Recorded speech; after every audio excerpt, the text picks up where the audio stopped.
rock a sarong and get your Delhi belly on. Hit the surf or the scuba. Catch up on your spirituality or get a check on reality. It's all in Sri Lanka.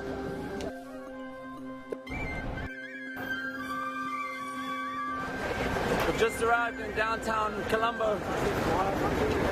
The Portuguese, Dutch and finally British all laid footprints on the island. At Gallface you'll find colonial style buildings, some converted into snazzy hotels, others slowly decaying.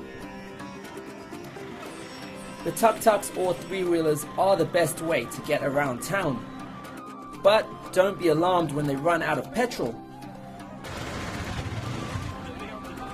The people are the only thing warmer than the weather, and if you get to know them, they will treat you like family. The situation in Sri Lanka. This family had only just met us, yet they insisted on taking us for lunch. And then the local fish market to buy dinner. The fish comes off the fishing boats just behind us here in Chilau and makes its way right here into the fish market.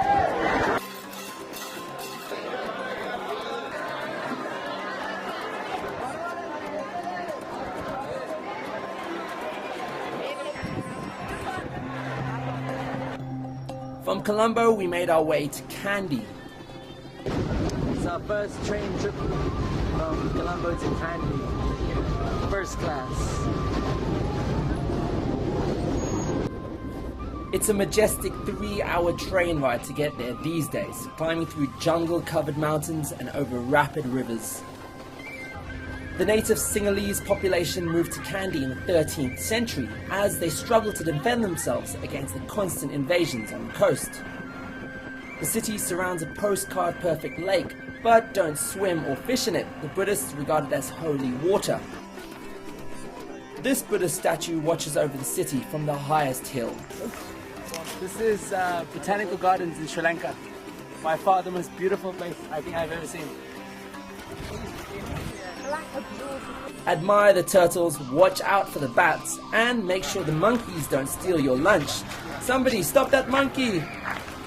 From Kandy we catch a public bus north to Dambulla and the World Heritage Site Golden Temple.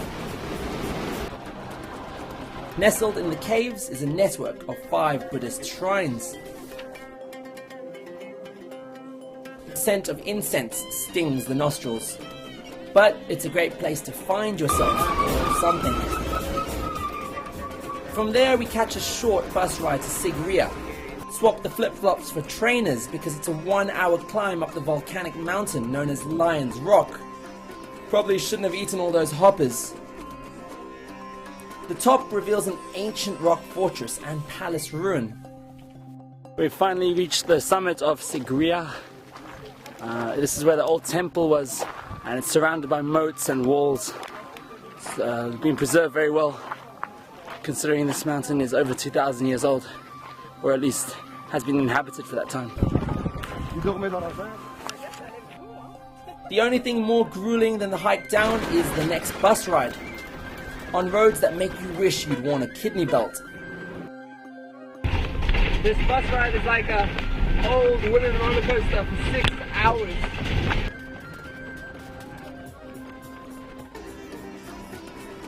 But boy, was it ever worth it. The highlands are green and spectacular, and the tea pickers move with the finesse of Edward Scissorhands. Sri Lanka is one of the world's biggest tea exporters, hence its former name, Ceylon. But finally, let's go to the beach. The variety is endless and the water's uncomfortably warm. But I can only lounge around so long.